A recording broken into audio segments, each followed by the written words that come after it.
రాజకీయాల్లో కొన్నిసార్లు నాయకుడిని సమర్థించే క్రమంలో అనుసరించే వ్యూహాలు ప్రతికూల ఫలితాలను ఇస్తుంటాయి. ప్రస్తుతం వైసీపీ నేతలు జగన్మోహన్ రెడ్డి విషయంలో చేస్తున్న ప్రచారం సరిగ్గా ఇదే బాటలో సాగుతుంది. జగన్ వ్యక్తిగత మత విశ్వాసాలు అందరికీ తెలిసినవే అయినప్పటికీ బలవంతంగా ఆయనకు హిందుత్వ ముద్ర వేయాలని చూడటం, ప్రత్యర్థులను కించపరచాలని ప్రయత్నించడం రివర్స్ అవుతుంది.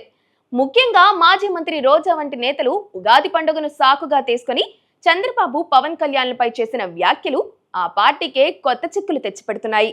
ఉగాది పండుగ సందర్భంగా జగన్ తన భార్యతో కలిసి పంచాంగ శ్రవణం విన్నారని, చంద్రబాబు పవన్ కళ్యాణ్ అలా చేయలేదని రోజా చేసిన వ్యాఖ్యలు రాజకీయ దుమారం రేపాయి.